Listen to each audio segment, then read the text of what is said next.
All right, so be careful what comes out of the birdhouse. But if you got turkey left over in the birdhouse, let me know, man. All we should be ready for live action. Okay. We all good? We're good. All right. Well, let's call this meeting to order. This is a meeting of the Poolesville Town Commissioners, and today is December 7th. All 5 commissioners are in attendance. Mr. Ed Reed, Mr. Jeff Eck, Martin Radigan, Jim Brown, and myself, Carrie Cook. And we are joined by our town manager, Seth Rivard, and our town attorney, Jay Gullo. And let's move to our Pledge of Allegiance. Ed, would you like to lead us in the Pledge of Allegiance tonight? Sure. Okay, you ready? Ed, are you still there? Can you hear me? Yes, we can. Okay. All right, here we go. I pledge allegiance Pledge allegiance. By to the United United States. States of America, Okay. to the republic for which it To stands, the one nation, under God, God, indivisible, with with liberty and justice for all. Wonderful, thank you. So the first thing we have tonight is the appointments to our boards and commissions. So I made some nominations to all the boards at our swearing in meeting last month. And I basically was just following the procedure that I had watched happen 2 years ago. However, Vice President Radigan had asked me to make some changes, and in collaboration with basically everyone, I've gone ahead and done so. So I'd like to go ahead and nominate Commissioner Radigan to continue to serve on the Planning Commission. Would you like to accept that, Martin? Yes, that'd be great. Thank you. All right, so all those in favor of Martin remaining on the Planning Commission, please say aye. Aye. Aye. Aye. Any opposed? Aye. Thank you. And next, I will go ahead and nominate Commissioner Reed to serve on both the Fair Access Committee and the Sustainable Poolesville Board. Thank you for taking on both. Do you accept these nominations, Ed? I accept. All right. All those in favor, please say aye. Aye. Aye. Aye. Any opposed? Thank you. And I would like to nominate Commissioner Brown to the Fair Access Board. Jim, do you accept this nomination? Yes. Thank you. All those in favor, please say aye. Aye. Aye. Aye. Aye. Thank you. And I'll nominate myself to the events board. And hopefully I'll be able to resurrect the Economic Development Committee next year as well. But I'll nominate myself to the events board for now. All those in favor, please say aye. Aye. Aye. Aye. And lastly, Commissioner Eck, will you accept the nomination to the Parks Board? I do. Thank you. All right, wonderful. All those in favor for Jeff to the Parks Aye. Board? Aye. Aye. Great, wonderful. Thank you so much. Boards. Next is what we decided to do, because we have Jerry Kay and some special guests waiting in our waiting room, is we'll go ahead and move the proclamation for Jerry to happen right now. So that is service and dedication to the town of Poolesville, Jerry Kubikowski. And why don't we bring in our friend Jerry, Seth, and as well as the guests. Yes. Do you need any help with figuring out? I think I've got them all. They should be coming in here one at a time. Make sure I get this one.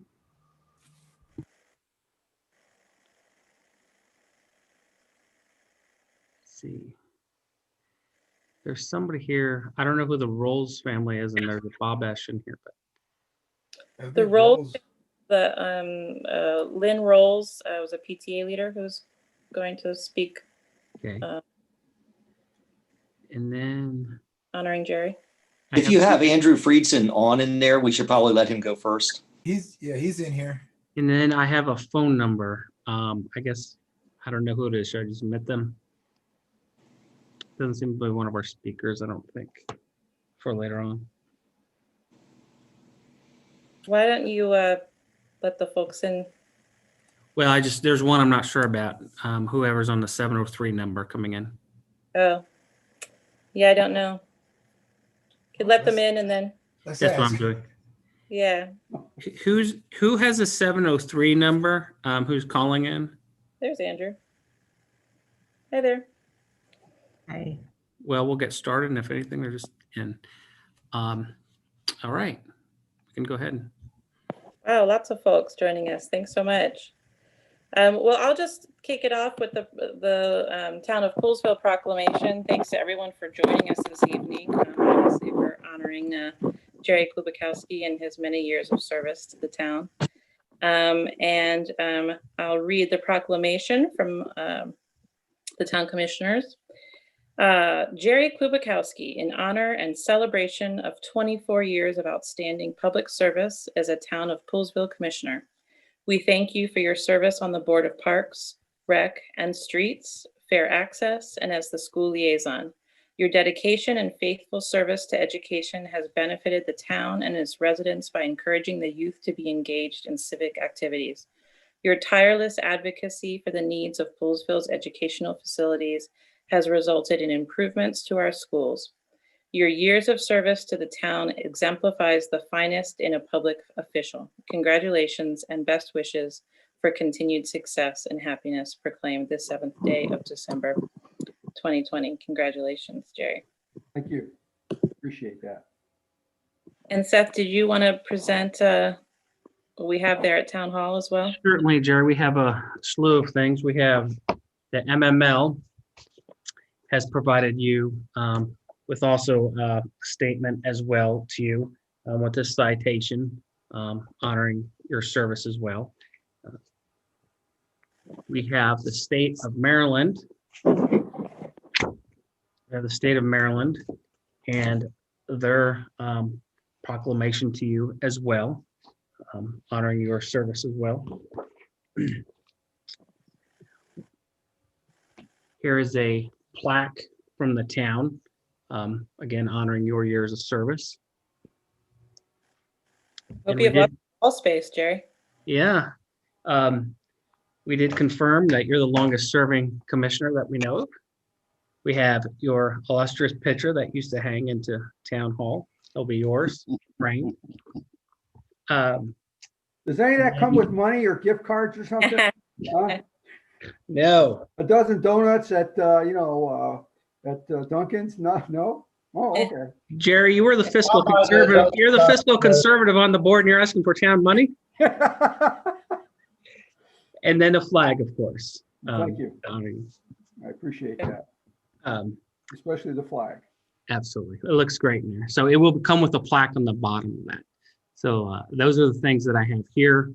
I'll just conclude by saying that we will keep the flower of the month on the marquee outside that you had established and continue to have that as our background for the date, time, and temperature.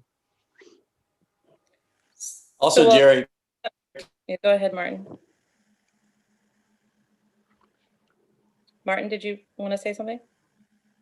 Speaking for us. there he goes. Let's let Andrew speak, you guys, so we can get on No, to that's the all business right. of the That's all right. people. Go ahead. I think Delegate Chi is on too. And Delegate Chi. Go ahead, Andrew. Why don't you start us off?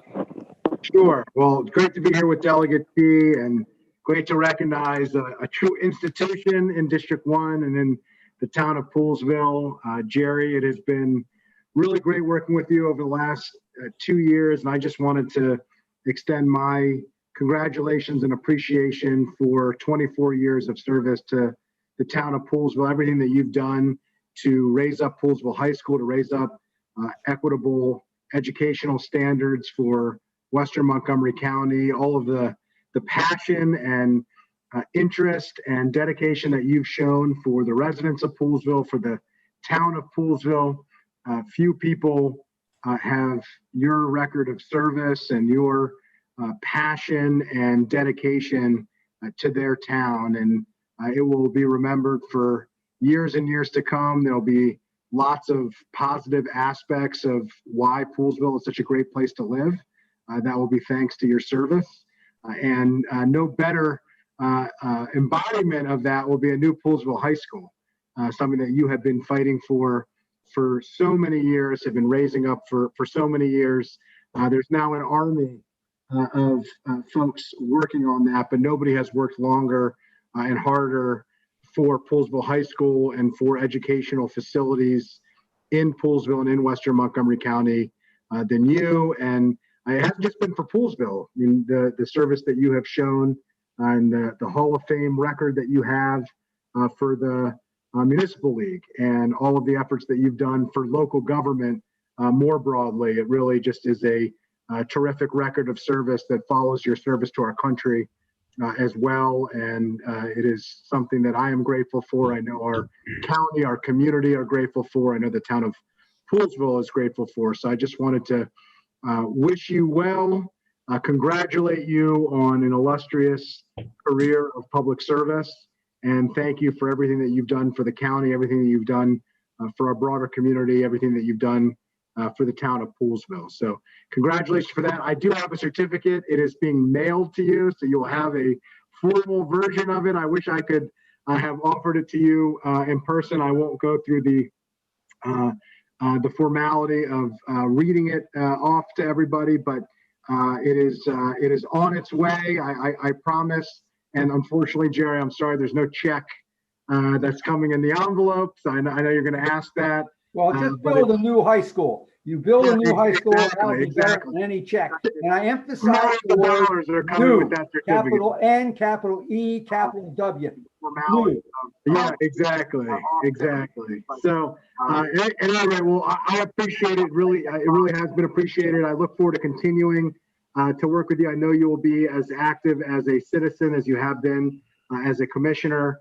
And before I close, I just also wanted to congratulate Marty for your reelection, and to Jeff and Ed.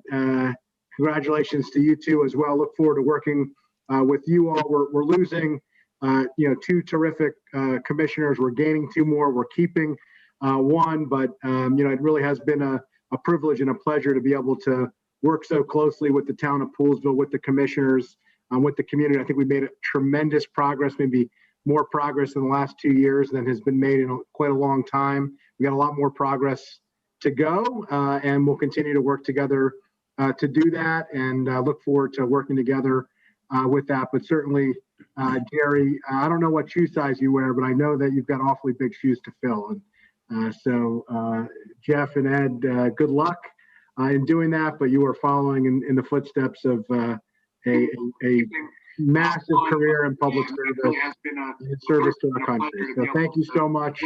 Appreciate it. Congratulations and all the best to you, my friend. Thank you. Appreciate that, Councilmember Friedson. I really do. Thank you. Thanks, Andrew. Thanks, Andrew. Delegate Chi, do you want to go next? Thank you. It's funny at these events, I usually always want to hear what other people have to say, but most people in the community want elected officials to say something first. So we all want to hear from each other. Well, I just want to thank you for inviting us. And since I'm not seeing my colleagues joining, I'll just say, let me represent my District 15 colleagues. We are ramping up our legislative session, so everybody's super busy, but I'm really honored to be able to join you. And I just heard a very sincere congratulations from our outstanding public servant, Councilmember Friedson, who I'm very proud to say that he represents a major part of District 15, which, I'm proudly pointing to Poolsville, which I represent as a very unique community. And because of Poolsville, I can also proudly say I represent a part of Montgomery County that has the largest piece of land. And really is a very unique community from urban to suburban to rural, distinct characteristics. Jerry, I'm so happy that you have enjoyed such great leadership and respect from community, not just in Poolsville, but across the county. So many people really see you as a very committed public servant. And when I first visited Poolsville to seek the support of Jim and Jerry, they both could not be more gracious They were very sincere and took all the time I asked to drive me around. And Jim and Jerry both, educated me up and down, left and right about Postville, and hammered in me the importance of fair access. After I got elected, Jerry sought me out for lunch, really nudged me to speak out about Postville High School advocacy issue. And I was very proud to speak on behalf of my district mates to advocate to make sure that the ranking is not bumped for whatever reason. And Jerry then sought me out for lunch and talked about everything from land use zoning to environmental preservation, to the importance of the rest of the county understand the importance of agriculture. We need to care about agriculture. It's not just a piece of land to be looked upon. It is for agricultural growth. So I very much appreciated all the education. He drove me around, and to look at different parts of Postville. So I really am very appreciative of that education. And because of that, I push my staff to make sure that we follow the news of whatever is happening in Postville, because it is an important part of Montgomery County that is often overlooked. And these days, because of the pandemic, one acute issue we need to pay more attention to is the broadband access. And that's why I have set up a meeting with elected, re-elected, and newly elected town commissioners. And by the way, congratulations to all of you, Carrie and Jim again, and Marty and Ed and Jeff. I look forward to our conversation in a couple of days about a range of issues, and I will continue the learning and the partnership. So thank you, Jerry, for everything you have done for Montgomery County and Postville. Thank you. I appreciate that, Lily. Thank you very much. Thank you, Lily. Thanks, Lily. Mayor, Thank you, Lily. Fuller, would you like to speak on behalf of MML? Is the mayor from Glen Echo here with us? Uh-oh, you're muted. There he is. Minor detail of getting unmuted, I understand. On behalf of the Montgomery County Chapter Executive Board and members, I have a proclamation to read from Montgomery County Chapter on behalf of Jerry. And it says, whereas Jerry Kupakowski has served as both president and vice president of the Montgomery County Chapter of the Maryland Municipal League from 2017 to 2020 with honor and distinction. And whereas Jerry has provided a great leadership and exhibited a wonderful passion for his colleagues and their represented municipalities, no matter what the size.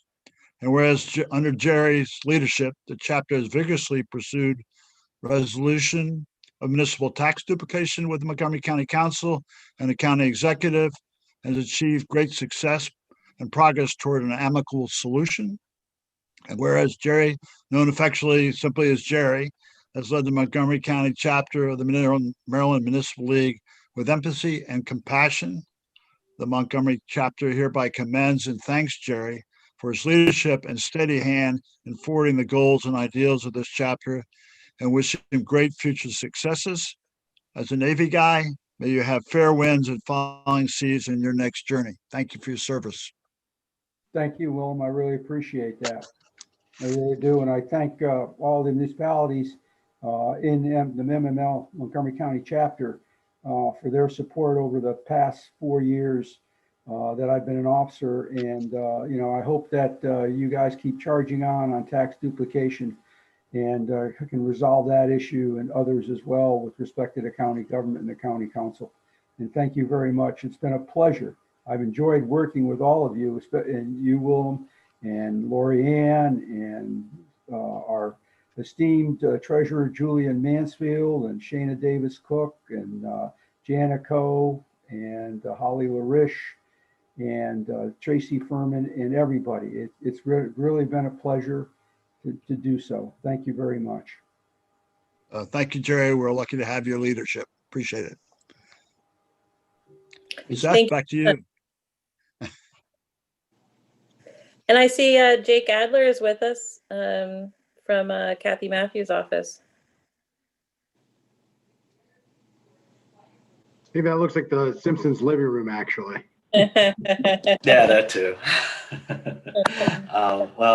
I'm Jake Adler. I work with Kathy Matthews Kathy could not be here tonight. She's actually recuperating from a pretty serious bout of COVID-19. So she wanted me to sit in, but she also wanted everybody to know that at least you know somebody who is going through that.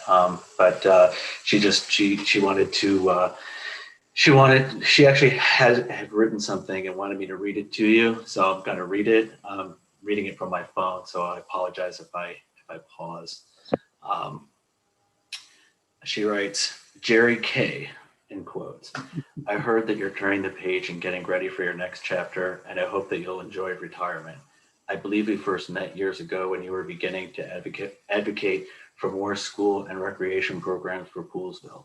As a town commissioner, you continued that mission, and something tells me that not much will change. You'll just be wearing a new hat in your advocacy. I hope you know that I've enjoyed working with you over the years. Even when we may have disagreed on a point, there was always a mutual respect. Whenever I issued a call for community assistance, your support was there. One example is the outstanding job you did with our 2020 census outreach campaign. Not only did you make sure that Poolesville residents were counted, you also made sure that Poolesville was at the table and well represented at our up-county subcommittee meetings and the convenings of the countywide census committee. I just want to thank you for your tireless efforts on behalf of the town of Poolesville. I also thank you for your leadership and representation of the town. I hope that we find another project to work on together, my friend. Until then, take care, be safe, and know that you're appreciated. Wishing you all the best, Kathy, or as you call me, Catherine. Well, I thank Catherine. She's a great lady. I enjoyed working with her. If I needed something, I could call her, and she was always there to help me out.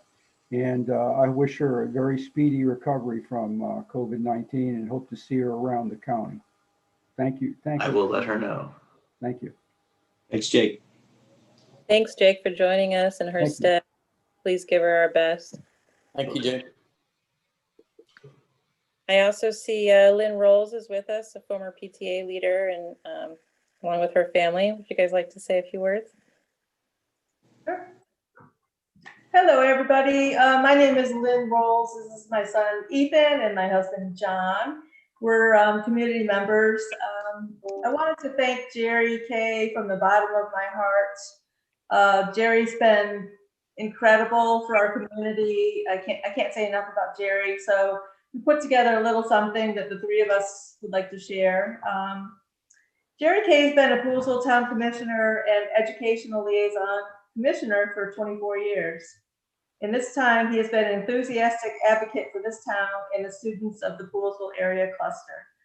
And John will take it away. As Educational Liaison Commissioner, Jerry testified before the Montgomery County Board of Education and County Council every year since 1997. He regularly attended all 4 Poolesville school PTA meetings and lobbied for numerous programs that improved the opportunities for Poolesville cluster students.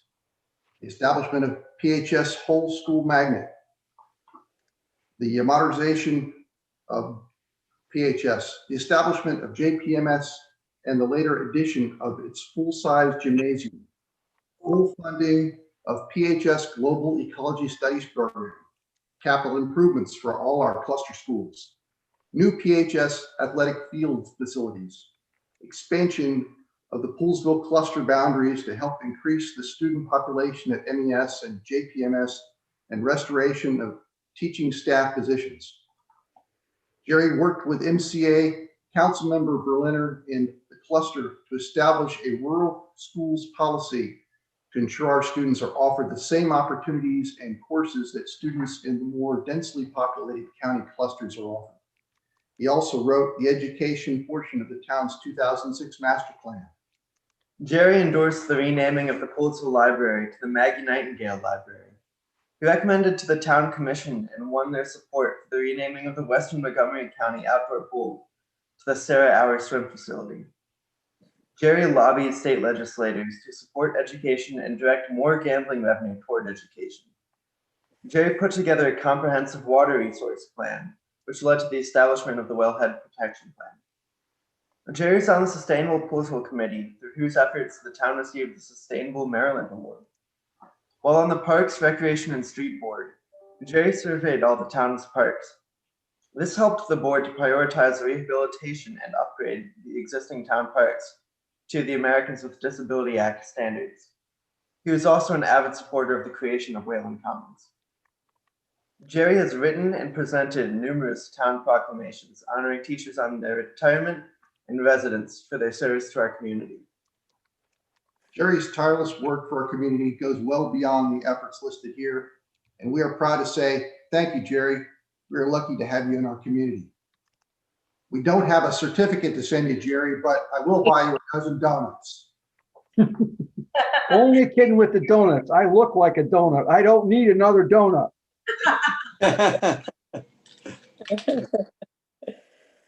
Thank you very much. Coming from you three, it really means a lot.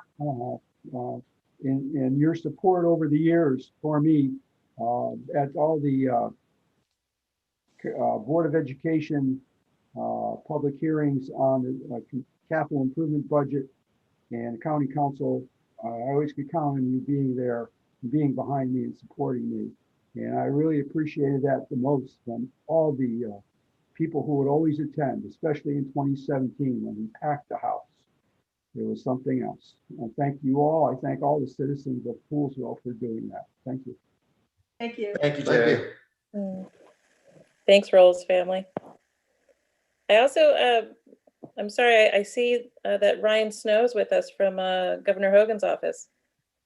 Yes, can you hear me clearly? Yes, hi. Thanks for joining us. Wonderful. Thank you so much for having me this evening. It's nice to be here. As mentioned, my name's Ryan Snow, and I serve in Governor Hogan's office as the Acting Director of Intergovernmental Affairs. So nice to join you tonight and hear so many wonderful well wishes from elected officials and community members on your retirement.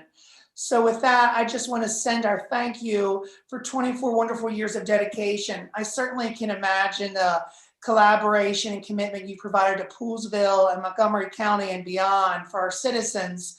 So I'll briefly read our citation to you from the governor. So greetings, being it known that on behalf of the citizens of this great state, in recognition of your dedicated commitment on behalf of the town of Poolesville as a valued and respected member of the town commission for the past 24 years, in honor of your distinguished public service, and as the people of Maryland join together in expressing your grateful appreciation and sincere best wishes on continued success. Signed by Governor Hogan, Lieutenant Governor Rutherford, and Secretary of State John Woodman-Smith. Congratulations and thank you. Thank you. I think we have a great governor and Governor Hogan. I really appreciate it. And a great Lieutenant Governor and Lieutenant Governor Rutherford as well. I thank them for all their support. Wonderful. I will pass that along. And please, everyone, don't hesitate to reach out if you need anything from me. Thank you, Ryan. Thank you for having me. Thank you. Am I missing someone? I think there's someone else here that I don't see a name. Well, that's correct. There's a 703 number, and I'm not sure who it belongs to. All of our public comment speakers are accounted for, so I'm not sure who that would be. Okay, great. Does anyone else want to add anything? I'd like to say a couple words too, just real quick. Thanks. I don't want to take any time from anybody else. Jerry, so you and I got a chance to serve together for 12 years. And I want to say I really appreciate both, all the guidance you gave me as a young commissioner, as well as setting the example for how to handle yourself ethically, morally, transparently. You were a model for that. And you kind of set me on the right path to how to handle myself. And I will be indebted to that, as well as when I was president. I really appreciate your guidance. I knew that you had certain aspects of things covered, so I didn't have to. I could focus my energies on other places. I really enjoyed our tenures together, and the amount of good that you've done for Poolesville over the last 24 years is potentially unparalleled by anybody else. You'll have a legacy that's going to last for a long time as soon as we can finish delivering this high school and community center, and as you would say, a new high school. Thank you. Thank you. Martin or Ed or Jeff? Jeff's been trying to raise his hand, so I'll go after Martin or Jeff. This is Jeff. Jerry, I'd very much like to give my thanks to you for your 24 years of serving the town of Poolesville, the Fair Access Committee, working diligently with Montgomery County Council and the state of Maryland representatives. Jerry, I know very well that you always carried the best interest of Poolesville forward. And Jerry, your hard work clearly did not go unnoticed, as illustrated tonight by so many people recognizing your dedicated service. I want to give you my personal thanks. And I hope, Jerry, that you remain as an active voice for Poolesville.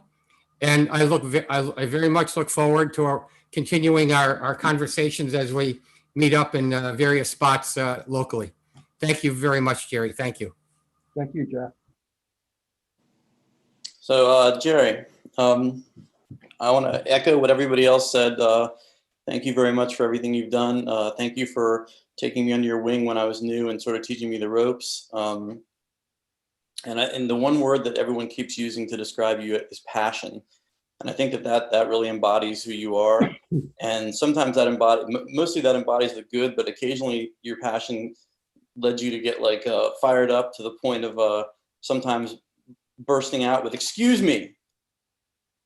So to that end, Can I do it Carrie, again? to that end, Carrie and I designed you a little something here. Okay. The back of the shirt says, Commissioner Okay. Kubikowski. All And right, the- what's the kicker? And the front of the shirt, I like it. so you can wear that around town. It's got the Poolesville colors and everything. All right. But thank you very much. And I know we'll continue to stay in touch. And it's been a pleasure working with you. And we'll miss you. All right. Huge, Thank you, huge Martin. shoes to fill. And last thing I'll say is Kubikowski 2024.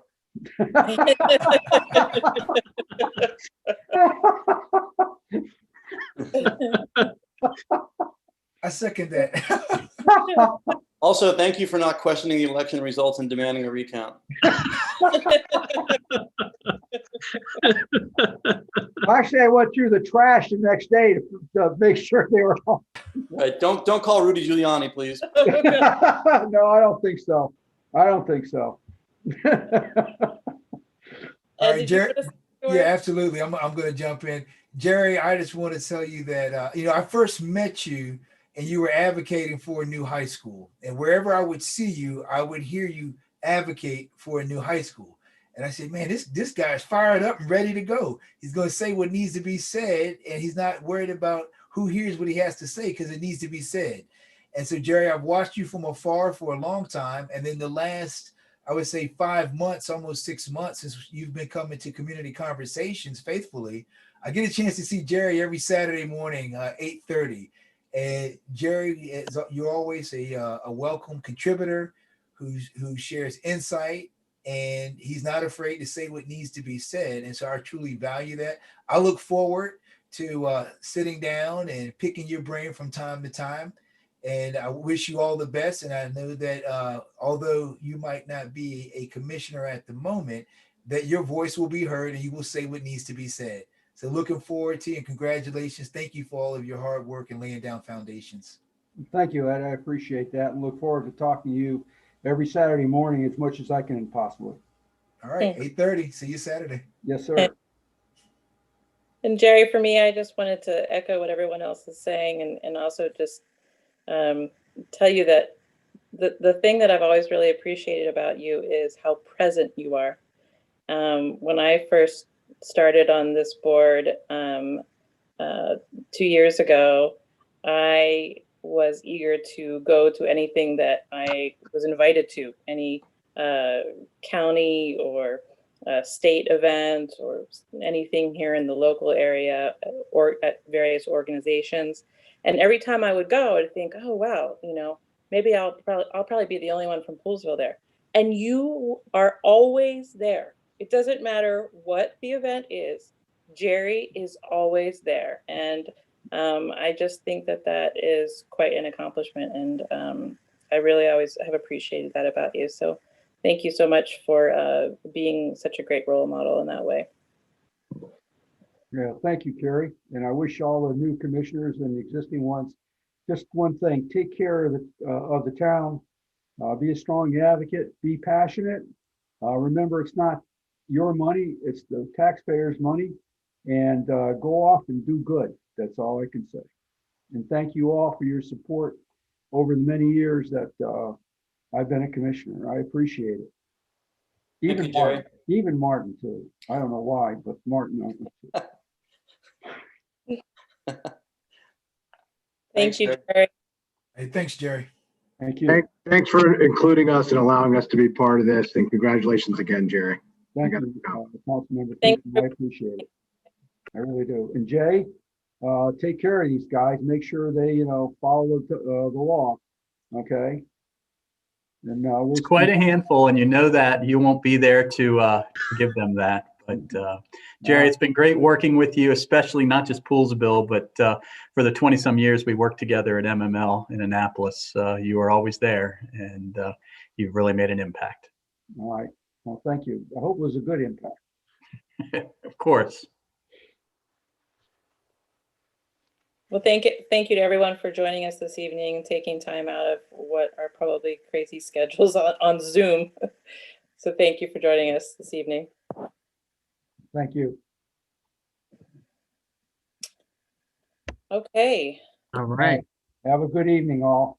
Thanks, Thank everyone. you, Jerry. Take care. Thanks, Jerry. Thank you, Jerry. So now we'll go back to our commissioner committee reports. Jim, you want to start us off with any announcements or reports? So thanks for that. I have one announcement to make before I get into fair access, and that is that I was approached by the gentlemen that represent Donegan. And as people know that are watching this, Mr. Donegan owns the property behind CVS across the parking lot from Tractor Supply. And they asked me to give an opinion, which I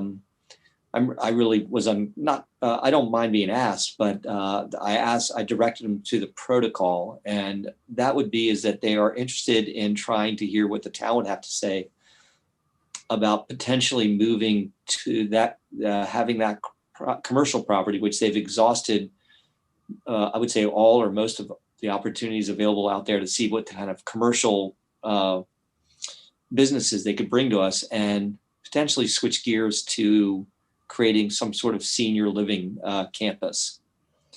And they are going to make they'll work through Seth, and they're going to make a presentation whenever the time is right to talk to the planning commission about it.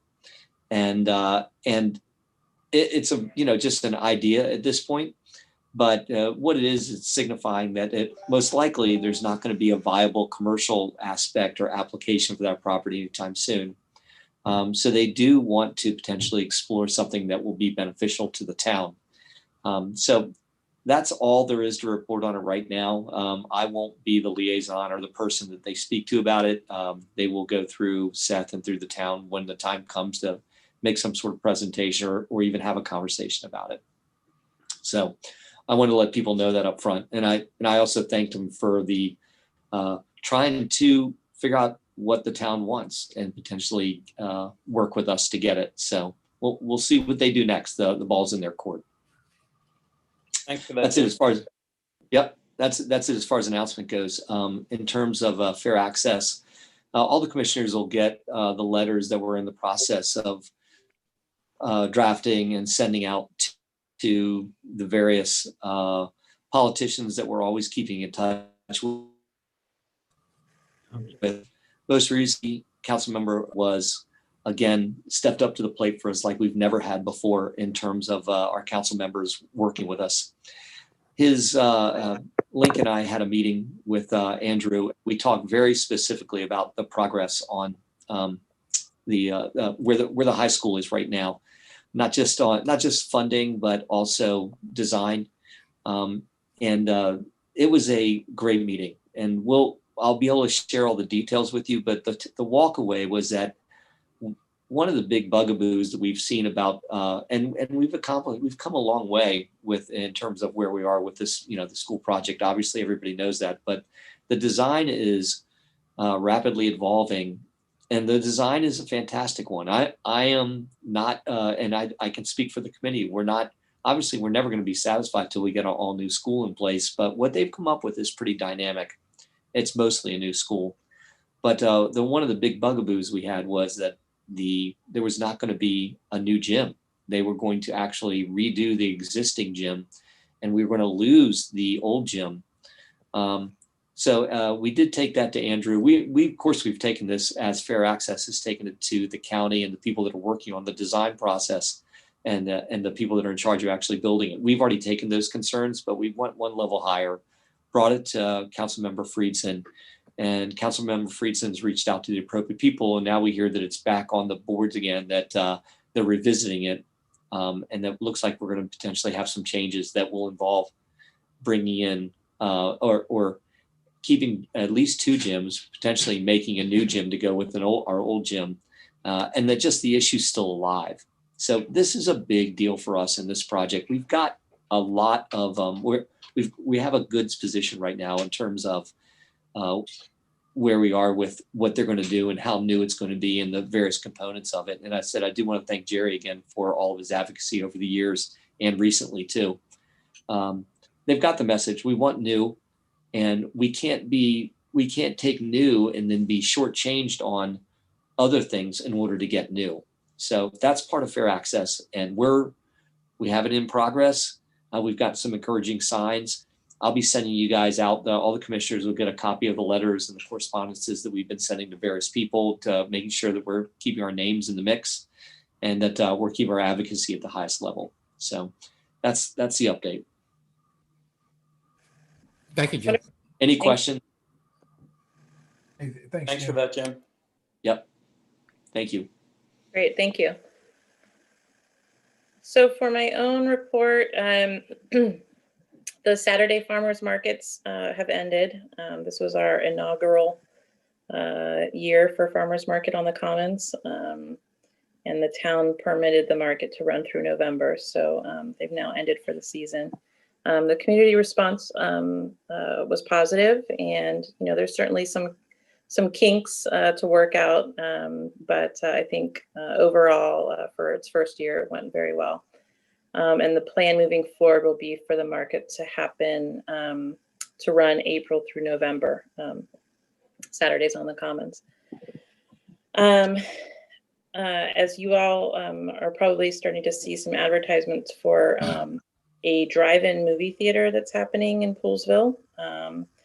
I've been trying to help out Mr. Will Riso and trying to get a good location for this idea that he's had. And he's run these in other parts of the county as well. He was very close to having it be a go at the Poolesville golf course, but that ended up falling through. But thankfully, Eric over at Bassett's has decided to take it on. So the event will be happening on December 19th in the parking lot there, drive-in movie theater. And they're going to show the same movie twice. So I believe there's a 5:30 showing and a 7:30 showing. It's $40 a car, and you throw your whole family in. And I just think it would be great if we could get as many folks as possible to really support this type of event. And it's one of the few things that we can safely do during COVID times. Let's see. On the 21st, we'll have a work session in lieu of our regular business meeting to talk about strategies for coming up with goal setting plans in 2021. And as we get closer, we'll send out an agenda. If anyone has any input about that, please do share it as well. Definitely heard from, I think, most everyone on this board that doing some good goal setting and coming up with some intention to outcomes is really a good use of our time. So hopefully we'll come up with a good strategy for doing some quarterly work sessions in the new year. And then there's a group of folks wanting to put together a community cleanup. They've been reaching out to me, perhaps to some of you as well. I believe someone is going to call in during public comment to talk about that, so I won't go into that too much. Oh, one of the other processes that I'd like to just get a little bit cleaner is getting our agenda items for this meeting in by a certain day of the week.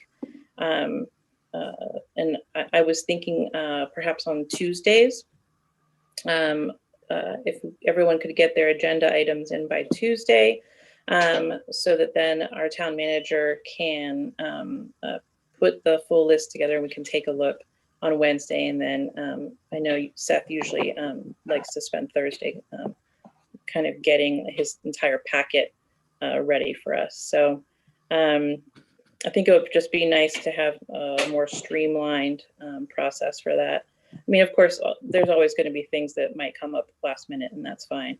But just in general, to try to follow that.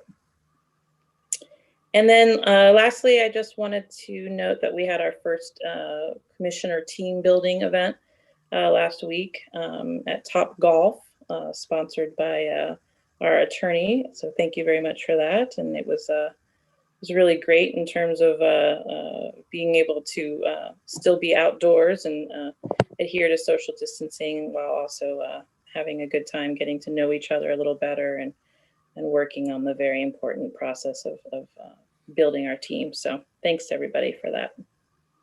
That was great.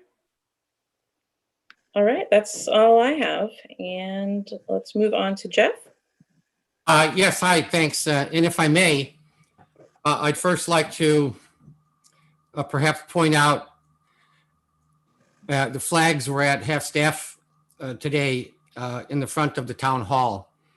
And of course, that's in commemoration for 76 years ago today, more than 1,000 souls were lost in the attack on Pearl Harbor, which of course motivated the United States to enter World War II.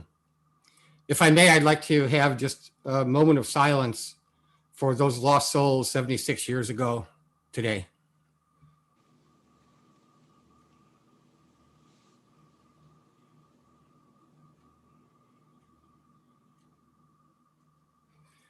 Thank you. My report is brief because I have not yet attended the Park and Recreation and Streets meeting. I have been watching the videos on YouTube to get kind of caught up to speed there. But the first meeting that I will actually be in attendance is going to be the Zoom meeting on Wednesday. So I'll have more of a report on at the next commissioners meeting. Certainly, if you have any questions or if you want to give me any input, I'm happy to take it now, or you can just text me or whatever as we go along. Thanks, Carrie. Great, thank you. Thanks, Jeff, for that moment of silence too. Appreciate that. And Martin. I don't have anything to report.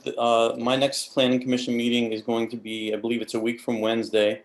I understand from Seth that the Willard property is going to be discussed at that, so I look forward to hearing a little bit more about that. And I did want to say thank you, Carrie, for reconsidering the assignments. I know that there was a little bit of uproar, and I know that you were very receptive when I called you. You heard me out, and I think that I appreciate that. I think that was very good of you to do. So thanks. My pleasure. Jeff, I see your hand. I just want, and Martin reminded me, thank you, Martin. I think when you called me today and had the idea to include Ed Reed and of course, Jim Brown on the Fair Access Committee, as I told you on the telephone, I was very happy with that. And it was a great idea. And I'm very pleased that took place. So thank you again. You have my thanks for that. Thank you. Wonderful. Okay. Mr. Reed. Right. Hey, thank you. And just want to take a moment to say thank you to everybody. And so, Jeff, this is our round two, right? Second meeting. I guess we no longer get to be rookies, man. We're getting ready to dive in and be in and Jay, I want to thank you for the team building. I'm still learning how to get out of third place. So, maybe Jeff can teach me a thing or two. Jim, I want to thank you for your work with Fair Access Committee. So I will be bugging you, calling you, hanging out with you to get up to speed on what I need to do in the commissioner role versus Oh, good. being in the non-commissioner role when I was serving on that committee. Sounds great. Yep. Thank you so much, Martin. Look forward to our work together, and Seth, look forward to the things that we'll do. Carrie, thank you for being to lead and to be reflective and to pivot where we need to. So I think that we're moving in a great direction. So I really look forward to a strong commissioner team. Just in terms of the committee reports, I don't have official committee reports yet. I'm in the same boat as Jeff. I'll be looking forward to joining the Sustainable Poolsville committee and getting up to speed for those meetings, as well as the fair access piece. Now, since I do have the floor, I do want to, if it's okay, I could share some thoughts that I have. Carrie, does that work? Please do. Please do. Yeah, absolutely. And so I do believe it's time for us to dive in and like, let's get to work. And on that notion, there are a couple of things I wanted to bring to this group, a couple of ideas. But before I do that, I want to recognize the Up County Network, Up County Prevention Network, UPN, and the group from our community conversations. Last Thursday, they held an event that was open to anybody who wanted to join. And we had three mental health professionals who came in, and they talked about ways to cope, what we call the COVID blues. So I want to thank UPN for their leadership and and what they did last Thursday. It's recorded, and so UPN will be sharing the recording on a couple of different social media sites. So thank you for that. And then just want to share two ideas. One, I would like to get on the agenda, but I just want to share this piece about a youth advisory board. Most of you know that I have a heart for our young people, and a lot of things that I hear from different parents in town is that in addition to sports, what else is there to do for our kids? And so I think it's important that we explore, and I like to put on the table to start exploring having a youth advisory board. And there's just three key points. One is so that students young people in our community can have their voices heard in the work that we do. I think that's very important. Two is I think we could work with youth leaders where we all could work together to develop programs and initiatives that represent their interests. And the third one is just to provide an opportunity for our youth to learn about our local government. I think that's really important. We have a great town, and making sure that our youth voice is heard, I think we could do that. And then the last piece I wanted to share with you is to look at some way where, in addition to what we do at our meetings here, where we can hear community voice, perhaps we can explore doing something like a listen and learn, not where we answer questions in that moment, but a listen and learn, like a town hall, listen and learn, where we can really hear what the thoughts, concerns, and ideas that members of our community would have. I know we have a formal process, an email. They can always email us. They can come in and sign up to join us in one of these venues. But perhaps if we could look at what would we have to do to have a constructive listen and learn, where leaders, not just commissioners, but other leaders throughout the town, we could just hear from the community members, just to hear their thoughts about things, and then to hear ideas that they might have, because not everyone is in a position to attend a town commissioners meeting and get on the agenda. And so that's what I have. Thanks, Ed. I mean, I love both those ideas. You know, I definitely support a youth advisory board or something like that. I was even noticing that we're doing interviews next week to fill seats for two of our committees, and I noticed that two of the folks who applied for those seats are young people, 21 years old.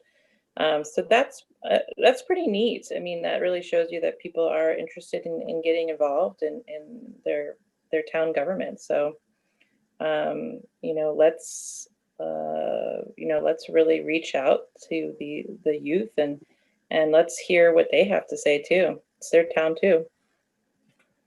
All right, thank you. All right. So now we have approval of minutes from November 16th, November 16th, 2020. Would anyone like to make a motion to approve those minutes? Or is there any discussion of them? Make a motion, we approve the minutes of the 11/16/2020 meeting.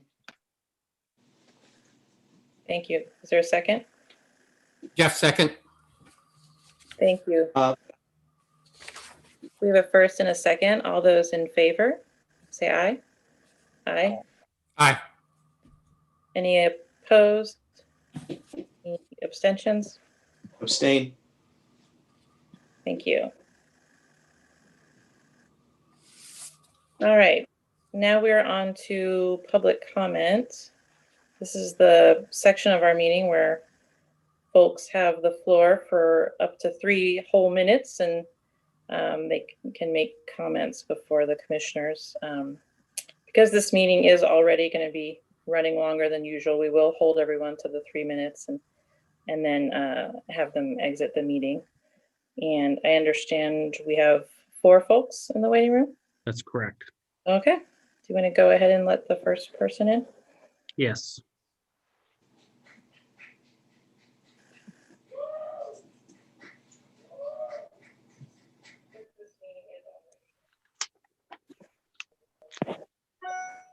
You ready, Alicia? 3 minutes. Hi. Hi, Alicia. If you could, Hey, how are you, everybody? I'm good. How are you? good. If you could state your name and address for the record, and then you'll have 3 minutes to make a comment, and then we'll ask you to exit the meeting. Sure. It's Alicia Makosi.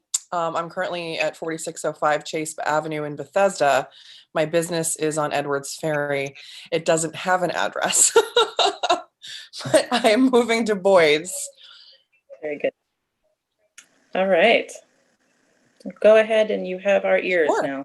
I just wanted to say thanks to Carrie for reaching out to us. We were behind Bassett's, and you walked over and introduced yourself and opened up a huge door of opportunity for this tiny little market that I started. You know, I had this one idea in a town that I love, and I wanted to see something amazing happen there, something safe, something open, something fun and new and different to make people feel human. Having worked in public safety and health and medicine, I thought that I could do it safely.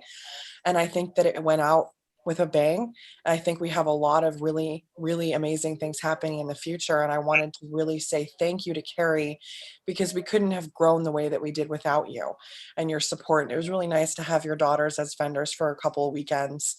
And it really gave me the courage and the strength and the knowledge that I could really grow this. And that this is something to help the people in town who lost their jobs and lost income to do something fun. So I think it helped a lot of people. It connected new people. It gave people a chance to work on crafts and items, and it gave people a cushion of income that they wouldn't have had if you guys hadn't allowed us to join at Will and Common. So thank you for taking a chance on me not being, you know, a resident of Poolsville, just lurking there since I was 2, having horses there and animals and loving it with my family. So hopefully one day I'll be a resident, but I wanted to say thank you. You were monumental and so kind and so empathetic and helpful. So thank you. Thank you. Also, your farmers market was great this year. It was so refreshing thing, and it was so well done. Like, and I really, really sincerely hope you build on it. And we're really working on it. We've got some secret plans going on. Very good. Very good. Thanks for doing it. Yeah, thank you. Thank you for your support. Yeah, I was a big fan of it. And this is Ed. Good to see you there. Yeah, nice to see you again. I remember meeting you there. Yeah, and it was great to see you there. And I love those scones. Thank you. And my kids did. And so, yeah, great. Looking forward to great things coming from you. Me too. I'm really excited. We have a lot of plans. We're already working very hard for spring. So. Well, thanks, Alicia. Congratulations on your baby. Thank you. I can hear her in the background with her grandpa. So. Well, this is Jeff. I just wanted to say, are you the farmers market that's on Saturday morning in Wayland Commons? Yes, sir. It's Cozy Family Farmers Market. That's me. Okay, great. Well, I definitely was there and bought a number of things and brought them home, especially the cinnamon swirl bread. I bet that was from Sarah. Yeah, we have incredible. I mean, the talent in Poolsville. Poolsville definitely attracts very talented artisans. Well, and that was that was very enjoyable. So definitely look forward to seeing you again. Thank you. I guess next summer. Thank you. Yeah, thanks a lot. And if there's anything we can do for you, just let us know. I will. I appreciate that. I think Thank you. I suspect the board will try to help however we can. Thanks. Thank you. I'll let you know as soon as we get a nice little plan underway. All right. Thanks, Alicia. Thank you, Carrie, and everybody else. It was great meeting you virtually. Have a wonderful evening. Thanks. Thank you. Take care. Bye. All right, Carrie, Yeah. we're ready to go. Else?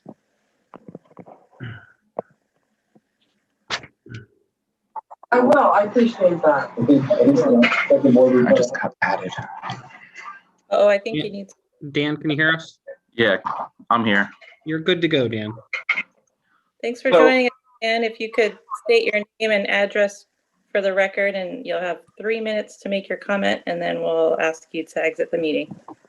Dan Levine, Mosby Way, Poolsville, Maryland. So I want to talk very briefly in recognition of our town employees and the drama that's clearly been going on amongst the commissioners and our town manager.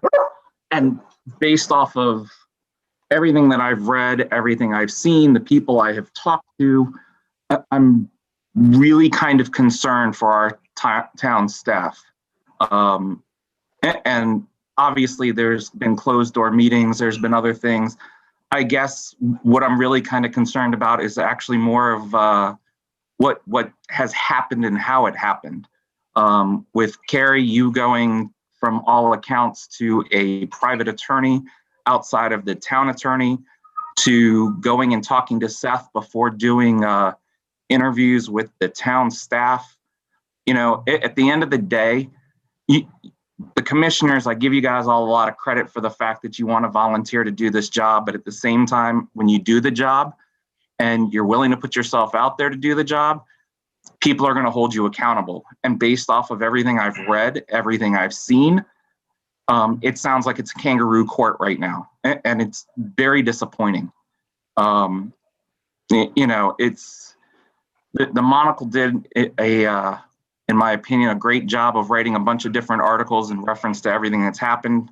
I am happy to see that there was a reversal on some of the stuff just today with the changing of people going to different committees and different groups. But, you know, I'd like to ask Carrie, you're the leader of the group. What's going on?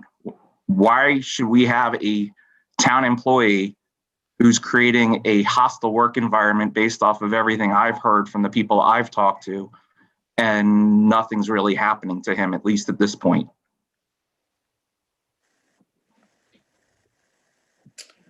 Well, of course, during, but is that the extent of your comments? At this point, it's my comment may change based off of whatever response you give. I think what's happening is, in terms of personnel matters, I think what's happening is the public is recognizing that we really just don't have any real HR system here in place. And that's become glaringly clear to us this past year. We simply have not built a human resources department to handle personnel issues.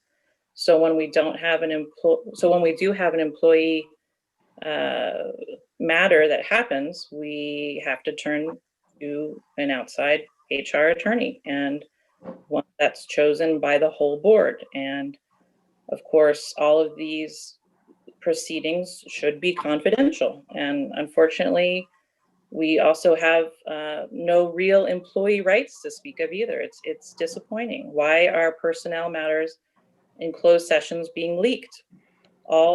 All we're doing is undermining ourselves, because when it comes to human resources, as anyone who has worked really basically anywhere will tell you, that there's just no such thing as public information when it comes to human resources. So it's unfortunate, it's disappointing that it happened. But I mean, I guess the simple question then would be, if I was an employee of the town based off of everything that I've been told of what was said, what was done, the type of environment that sadly Seth has created in the town hall. And less than a year's period, I wouldn't have a job anymore. And I understand that there's no HR component, but at the same time, the town pays a lot of money to our town attorney to be able to support and defend our town. Why was he not consulted right away and first based off of the reports that are coming out of the Monocle? Okay, that's definitely past your time now. Can I just say something real quick to Dan's point? The issue that Dan's referring to in town hall is being dealt with, and it will, there'll be a good solution soon. I've personally talked to employees, and they say that things have gotten way better. And to Dan, I would say, I've seen the energy you put into this on Facebook and everything like that. I wish that it would be great if you would take some of that energy and put it towards something, not that this isn't productive, but something productive, like perhaps volunteering. Like we need, during the events times, we need people to volunteer for the events committee. We have an opening on the planning commission, an opening on the parks board. I mean, it's great to sit back on Facebook and make comments and stuff, but you have a lot of energy. So, I invite you to, consider using it to helping us. I mean, we can use all the help we can get. This town runs on volunteers. Okay, so thank you, Martin. And, looks like he's left. All right. You ready for your next member? Yep. All right, Mandy will be next.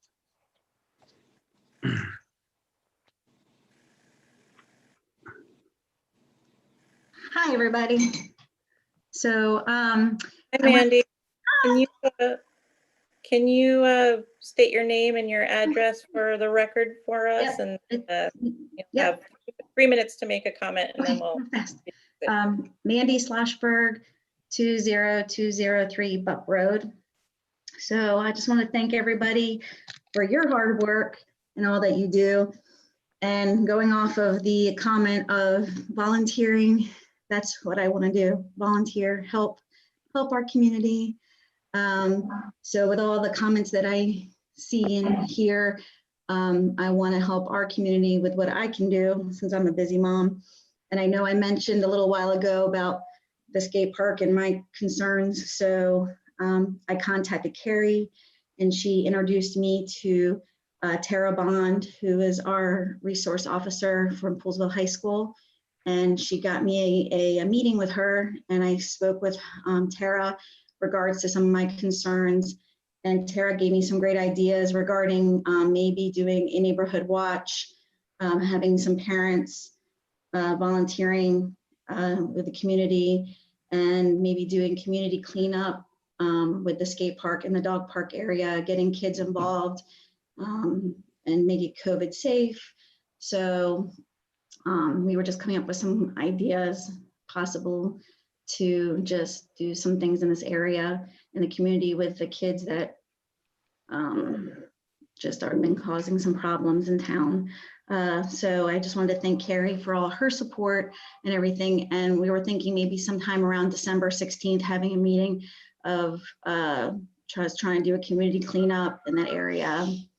So that was my thoughts. And I just wanted to thank Carrie for all her support and getting me on the right path and trying to help our community. And that's kind of it. So if anybody is interested, they can contact me, and then we can go from there. This is Jeff. How do we contact you? So I will give you my email. So it's M as in Mandy, and then it's CARP as in people, ENCY@yahoo.com, or you can call and text me at 240-994-6918. Thank you. Thank you very much. And I think what you're doing in terms of working with Officer Bond and is definitely the right way to go. And perhaps organizing the neighborhood watch and the cleanup. These are all the right things to do. So thank you very much for your energy and for, taking the initiative. Yep. And Carrie, thank you for everything and getting me on the right path. I appreciate it. So instead of, complaining, we're just going to try to do good things.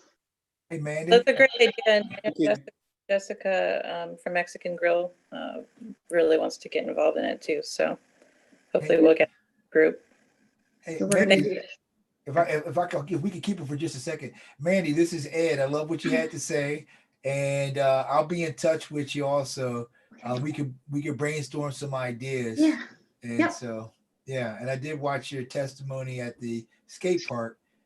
And with Tara Bond, Officer Bond, she actually has Poolsville and Rockville. So she's the community resource officer. I think there's another officer that's assigned to Poolsville, but she hates this whole region, her and another partner. But she's a great resource. So I'll call you. We'll talk. Okay, great. This is gonna be fun. We'll get this. All right. Thank you guys. Thank you. Bye. Bye, man. Yeah, Ed, I think Tara's husband actually is an officer who works in this area as well. Do we have one more? Yes, we do. Bringing in Mark.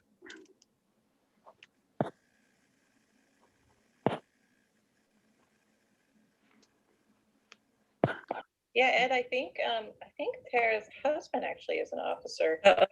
Mark, you have down your area as well. You too. Do we have one more? Yes, we do. Okay. Hi, Mark. Mark, are you there? Mark, can you hear us? Yes, can you hear me? Yes, absolutely. Yes. All right, fantastic. Can you state your name and your address for us, and then you'll have 3 minutes to make a comment, and then we'll ask you. I will try to speak as quickly as possible and be under my time limit. So I'm Mark, town resident, live over in Brightwell Crossing. So I just wanted to say thank you for the opportunity to speak to the town commissioners and all those listening online. I really just wanted to address all the recent negative information being passed around on both social media and in the local print. So, my opinion here, and that's really what this all is that whether you've got a negative or a positive opinion about anything in town or not, I do not believe that social media or any of the local printed newspapers are the venue for any type of personal attacks, whether by targeting town volunteers or people that rely on their contracted positions to provide for their families. This online and printed court of public opinion flies directly in the face of our supposed, and I'll do air quotes, small town charm, and should be addressed before it causes further damage to this community. This is not about agreeing with decisions or actions of folks. It's about being human in a very stressful time across the globe and here at home. I would expect at a minimum that you as a Board of Commissioners would at least see that and stand against this ongoing divisive behavior, publicly showing your support for common decency. Rumors seem to be taking the place of facts, and a lack of attention will only continue to fuel the negativity in this small town. Look, again, my opinion, we don't all have to agree. We don't all have to get along. We are, however, in a small town, and we do need to be respectful to one another. Bottom line, 2 of our town leaders are being dragged through the mud and judged solely by what people are typing and printing about them. I do not know why or who is behind the attacks or even how the potentially sensitive information even made its way to public forums and newspapers, but that's not for either me to neither know nor understand. That is an issue that I feel for you 5 to deal with and now publicly address. Transparency and basic decency will go a long way. Thank you for your time to say a few words. That's all I got. Thanks, Mark. Thank you. Hey, thanks, Mark. For joining us this evening. All right, that concludes our public comment this evening. And that takes us to you, Ms. Cook, for the rest of the agenda. We're on to old business now. The oldest business of all, COVID-19. The only thing I have under here is that we have 118 cases here in the Poolsville zip code. All right. And weren't there some new county regulations?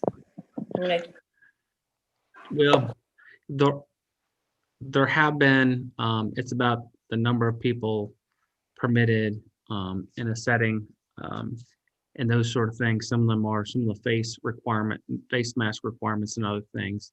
And some of those depend on where your office is opened or closed in that regard. So some of those are not as impactful for us because our offices are already closed. So not just the number of people can congregate, but when and how you have to mask up is different when your office is closed. Mhm.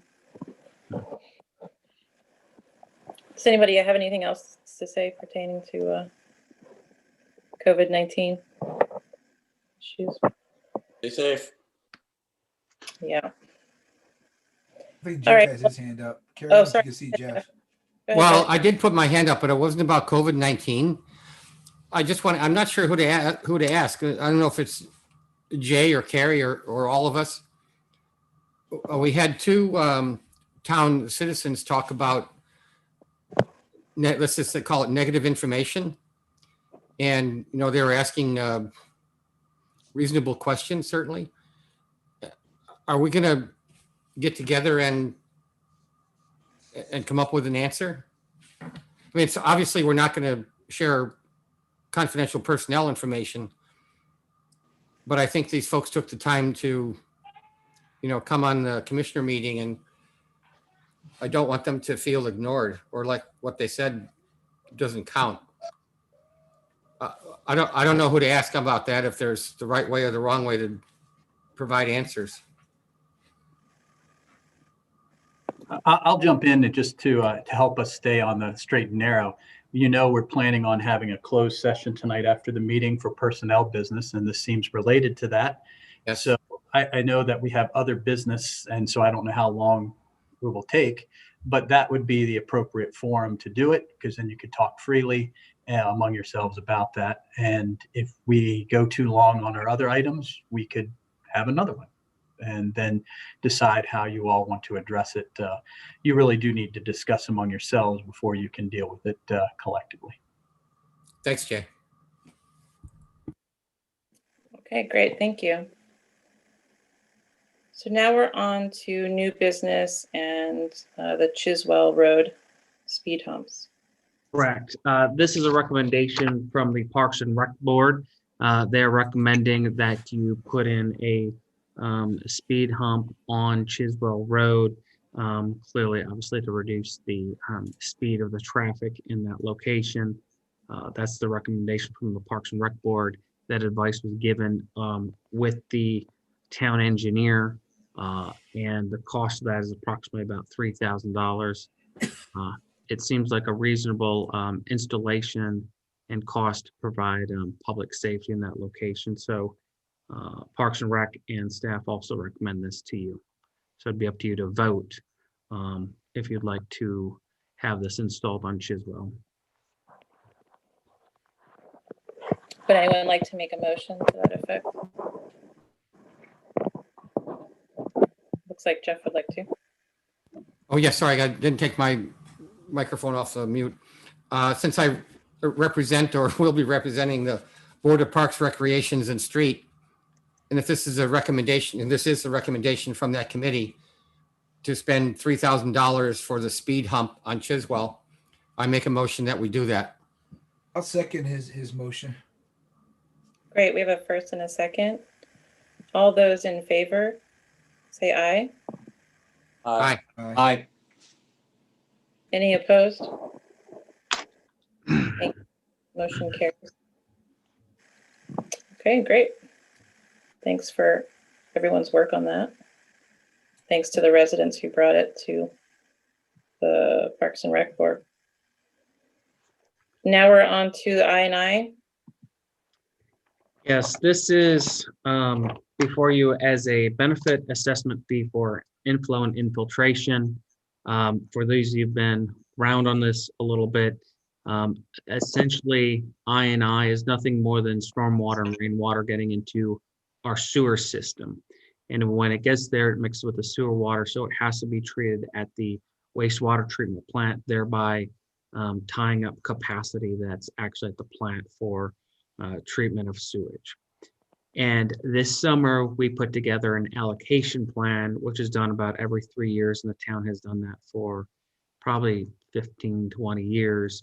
And the allocation plan is essentially allocating sewer, since the capacity has been a little bit limited over the years, to developments and to projects, so that when a project comes online, that there's actually capacity for all those homes to be able to send sewage to the wastewater treatment plant. So over the years, at one point, the plant was actually expanded, but in the last recent 10, 12 years, much of our capacity improvement has come from these I&I systems, which is nothing more than, think of a liner within a pipe that keeps out the stormwater and rainwater, and only sewage is flowing through there. So where we're at is we have a capacity plan that says there's the potential of capacity for 230 homes or 75,000 gallons of sewage flow, dependent upon tying up and reducing the amount of inflow and infiltration. Now, of course, that's going to take a fair amount of money to do that, and then thereby create capacity. So what is proposed in here, and the town, like I said, has done some I&I in the past in the amount of a couple $2 million. But in order to give away capacity or provide for capacity, we'll have to undertake some additional projects.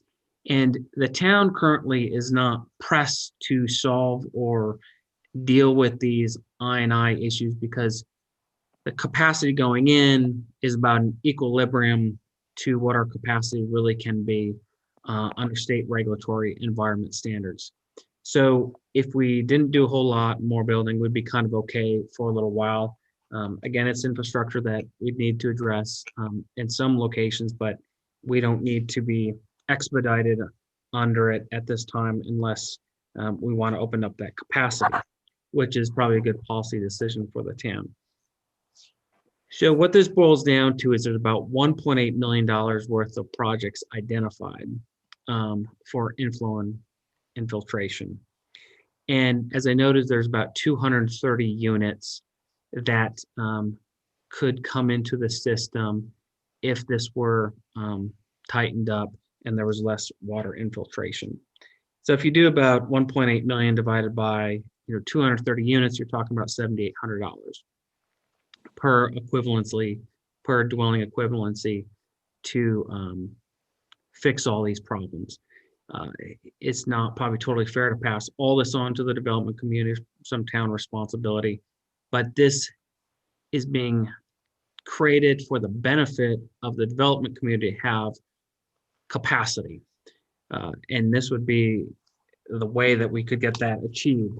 So really the crux of the story here is that you can't give away what you don't have. We don't really totally have the capacity in hand that's talked about in the capacity, that's talked about in the allocation plan, because the allocation plan talked about working on this component, what we're dealing with tonight. So we can give away capacity if we had some infrastructure improvements. And then that leads to the benefit assessment fee, which we would have to establish so we could pay for a loan to make these improvements in the tune of about $1.8 million.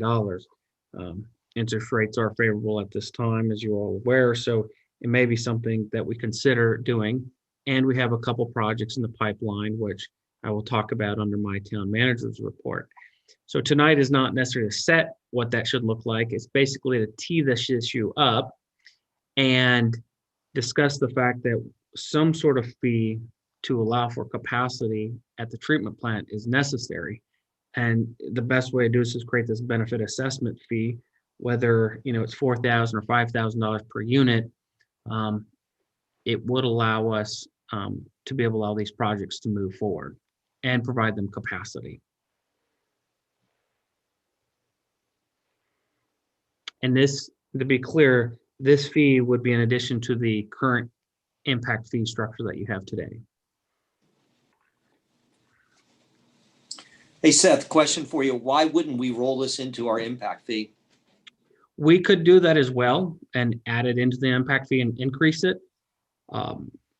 That's not. I have another question for it too. Impact fees always been created through what they call a rational nexus. Mhm. And I know you're familiar with it. And I would want there to be a rational nexus that includes a subcategory for this proposed future development or proposed future capacity for development. Mhm. So if there's a way to tie in those two, I think it makes sense. Mhm. Feels a little weird to add it. This sounds like a tax Mhm. at face value, but if there's a rational nexus behind it and it's targeted, then it makes a little more sense. So in theory, you've got something good here, but I think we need to noodle it some more and figure out a way to, as time goes on. Mhm. As you said yourself, we're not facing the capacity issue right now. What is the to keeping it a separate fee? Well, let me just clarify something Jim said. I mean, we are facing a little bit of capacity issues with the developments that are proposed in the pipeline because we don't have that amount. Just to be clear. Right. Yeah, we're not talking about building out what it takes to finish building out Lennar or Brightwell Crossing. Oh, no. These are new projects. These are all new projects coming online. Thank you. That's a good clarification.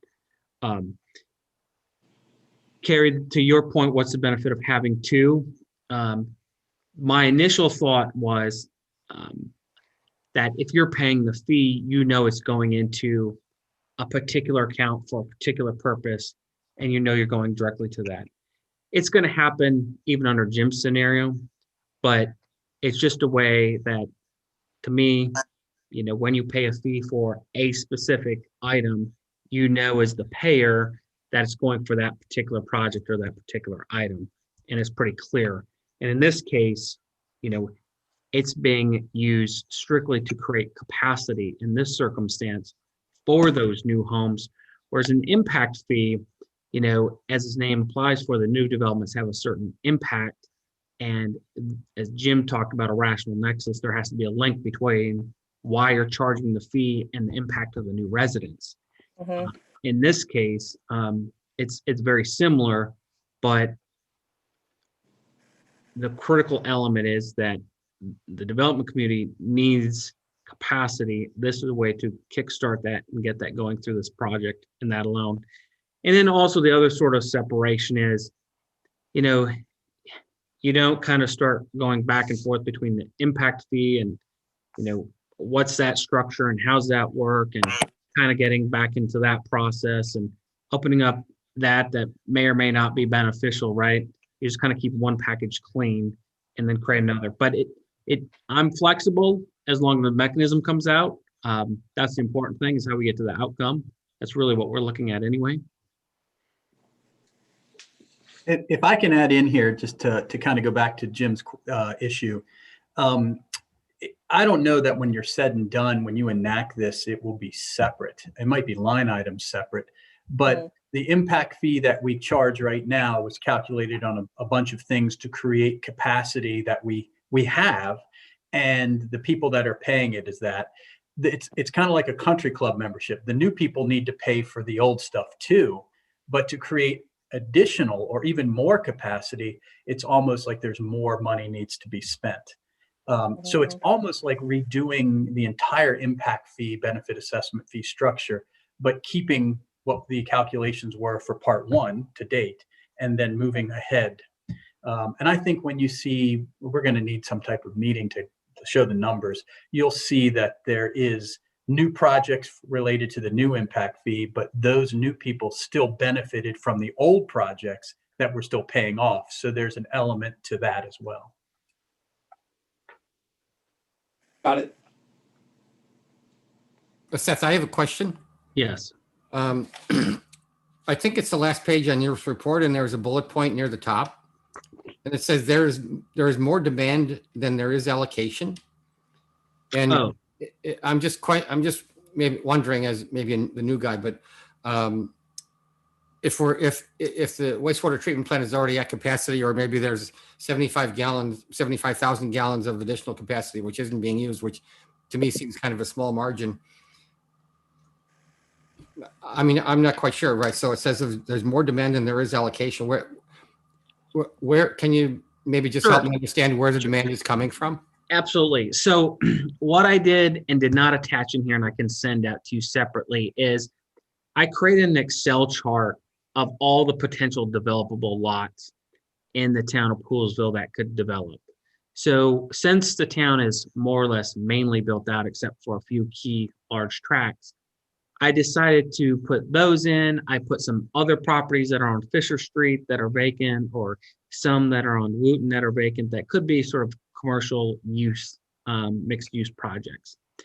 And so what I did is when I came up with that Excel chart is I think there was somewhere in the neighborhood of 120,000 gallons of need for all those projects. If we tighten up the I&I and keep those stormwater out of there, we can approximately garner an additional 75,000 gallons of capacity in this situation. So that's 120. This is 75,000 gallons. And so you can see there's more demand for long-term potential development. But in this plan, we're just trying to create 75,000 gallons, which is equivalent to about 230 dwelling units. And so that's the process there, if that makes sense. Now. Well, thank you. It's starting to. I can't say I have a 100% comprehension yet, but Sure. I'm sure I'll send out that other chart in the allocation plan. Sure. Thank you. I wanted to add one thing just for us to think about. You know, it won't be fully explained, and Seth talked a little about this, but this is, aside from the mechanics, which you're focused on, there is some downside risk as moving forward here. And what I mean by that, and I'll try to keep it general, is that you're stopping I&I. So this has nothing to do with money, okay? You're stopping the I&I coming into the pipes, but that does not guarantee every dollar you spend creates certain amount of capacity. You know, there's a link, but it's not predictable link. So you could fix a pipe on one street and save 1,000 gallons per day coming from the plant, or maybe it wasn't that big and you could send it's 500 gallons a day.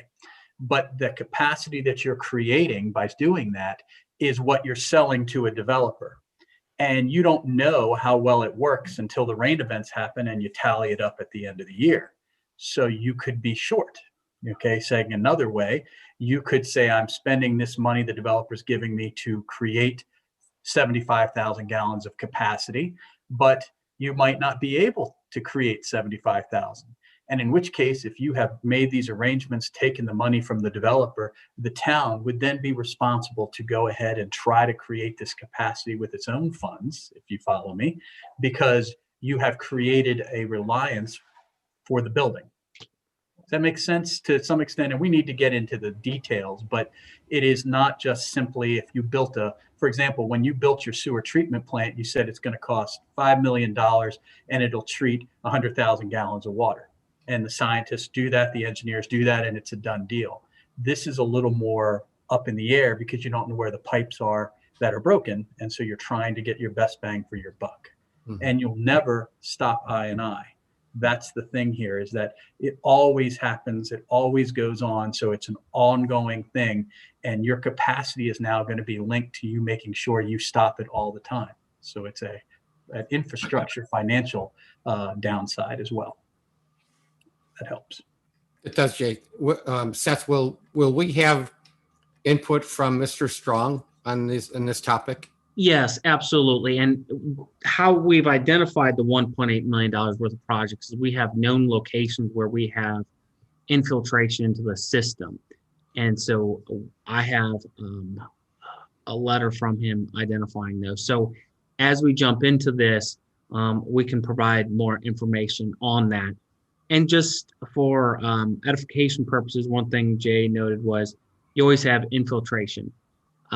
Under the best system, you have 10% infiltration, right? So that's common industry standard. Now ours at one time was much higher than that. We've tightened a lot of that up. Jay did kind of make a point that you'll always have to stay on top of it, which is probably good with your infrastructure anyway to do. But some of these are old construction techniques that no longer occur in the industry. Some of these are just different pipe materials. Some of these are just different joint connections that wouldn't occur today. So once we can plug those, we're going to get a 50-year sort of life cycle at a minimum out of those by doing what we do now. And in some of the new construction, those techniques are no longer in place. So we should be less likely to run into those as we move down the line in 50 years, 60 years on those items. Thank you. Thank you. You're welcome. Thank you, Seth. Does anybody have any other? We will bring this up. Go ahead. I just think we need to have a lot more discussion about this. This is Seth. I'm on board with the making sure that we create capacity and we do it the right way and that the right people pay for it. But it's I appreciate the introduction for it, but we're going to have to make sure we get a lot more education and all parties are going to have to be involved. And I do believe, as said, I don't want to keep throwing the word rational nexus into it, but if it's not, it will be a tax unless we make sure that we have it structured the right way. It will still be a benefit to the town, but we have to be able to show why. Yeah, absolutely. We definitely have some more things to do on this. So we'll work on this. And thanks for the intro. Yeah, absolutely. Thank you, Seth. You're welcome. I just have a quick question. Is the, well, I live in Poolsville, right? So I pay the water bill. Is the water bill considered a tax? Or is it for a service? It's for a service because you used a certain amount of gallons. Right. And then you pay that as a water bill because the service you voluntarily sort of used into. Jeff, when we get into our next budget, Jeff, you'll get a chance to see how it's broken down. And because it's something that we always will talk about, our water and sewer rates go hand in hand with our tax rate. So okay. It is user based, but you're going to get a chance to see the mechanisms behind it. Okay, yeah, thank you. Because I do understand that the town currently subsidizes the water rates and. Right. That money's handled separately and accounted for in an enterprise fund that should pay for itself. So it can't go to like paying for police or paying for streetlights and things like that. Excellent. But as the town manager is going to tell you, it doesn't necessarily pay for itself, meaning the water and sewer operations, which is why tax money is actually going towards the water and sewer side, not the other way around. Okay. Thank you for the help on that. Seth, I appreciate the work that you put into it. I look forward to, just as Jim was saying, I like the introduction. So I'm looking forward to just reading more on it, learning more about it, so that when it's time to make some decisions, we can make well-informed decisions. So thanks a lot for your work, Seth. You're welcome. Thank you. All right, Seth. So last we have code compliance under new business. Certainly. I don't have a lot to tee up on that. I know one of the commissioners wanted to bring it up. I mean, I can speak to this.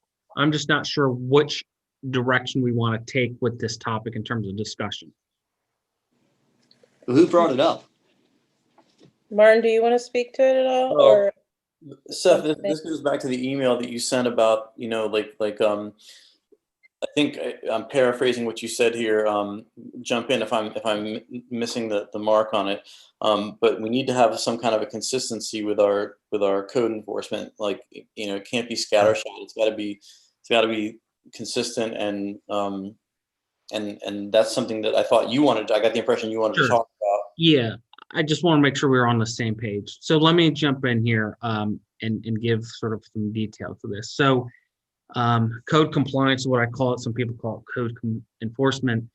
But when I was a director of community development in another town, I oversaw the code compliance program, which is nothing more than a way to talk about property maintenance violations that occur on property, whether it be tall grass or let's say your requirement that you can't have appliances in your yard or tires or other things of that nature, broken down abandoned vehicles. And my point here is that I ran and put together and developed a very successful code compliance program there that was well respected because the program was fairly implemented. It had some resources dedicated to it, and everybody was subject to the same standards, and we had the same procedures and the same process. And to put that into concrete terms, what typically happens if you have a code enforcement system that is properly running, what'll happen is I'll go to Jay's house and say, Jay, your grass is 12 inches, the code is no more than 10 inches. I'll give him a notice that will say, you've got 5 days or 4 days to cut the grass, whatever we give them. And then we come back in 4 or 5 days. If he cuts the grass, we move on. Life is good for Jay. If Jay decides that, his grass is going to be as tall as he wants, after that 5th day, we hand him a citation, which looks very much like what you would get if you were pulled over. And that citation, once we issue it, it has to go to the court, because only the court can dismiss a citation that is written. You can't come in and say on the 7th day, well, I guess you were kind of serious about that citation. I've got to go to court to get it dismissed, because that's where it needs to be entered. And not even dismissed, but addressed by the court. And so, yes, we would take you down county to the courts there. And if the town has a solid case, we note the right citation, everything is correct, then the person would probably get a fine for not being in compliance. And unlike motor vehicle, and this is critical, unlike motor vehicle, when you get a ticket for speeding, you pay the ticket, everything goes away. If Jay decides that, I'm going to pay the ticket and I'm still not going to cut my grass, I can go and cite him for the same offense over and over and over. And technically I can do it every single day, because every day is a new offense. So that's the one thing most people don't understand about property maintenance, is they're like, oh, I'll just write the check and it goes away. It does not. The violation is stagnant. But the point is, what we have to do here in Poolesville, we have to tighten up our code a little bit. We have to get a warning system that's better in place, because I had a door knocker that very well for this. You have common code violation sections that you cite, that you have it as almost kind of a cheat sheet, so there's no error on the ticket, and that helps a lot. So we really need to put together a program, is what we're talking about. From everything from tightening up our code a little bit, having this door knocker as a warning, the citation process. But most importantly, one of the things that happens is people will come to you and say, oh my goodness, I've either got a warning or a ticket. I would advise that you reach out to staff and ask, what's happened here, what are the details, and then communicate with the property owner. But that has to be a decision of support, that this is what the town commission wants. Because if, there's going to be a little initial backlash, like, oh my goodness, I can't believe this. And there has to be the fortitude to go forward with the program. And so that's going to be a determination that you will have to make. Well, Seth, tell me if this would be a good way forward. What if you were to type up something like what you'd like to see for code enforcement, and then we kick it around and vote on it?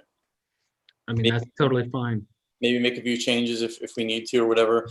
But what I think is fair for you, for us, and for the residents is that we have consistency. That one person's not getting treated differently than the person down the road. Well, and what we can also do, if we just roll this out as an actual program that we sort of implement and make a little more tidy, if I'll just use a generic term, what we can do is we can actually go to the paper and even post on our other things, like the town is going to be serious about or code violation issues and expect compliance with those, and highlight what are some common ones that people can be aware of. And then we've done sort of a public campaign side of things, and then once we go out, say, look, these are top common violations. We addressed them, we put them on our website, we put them on Facebook, it went in the paper. There's really no surprise here. Everybody had advance warning to be ensure that these real common ones are ones you should have been aware of, and then you can feel a little bit better about how you started the program. Yeah, good. Thank you. Hey, Seth, just a quick question. What's been the past practices with this issue?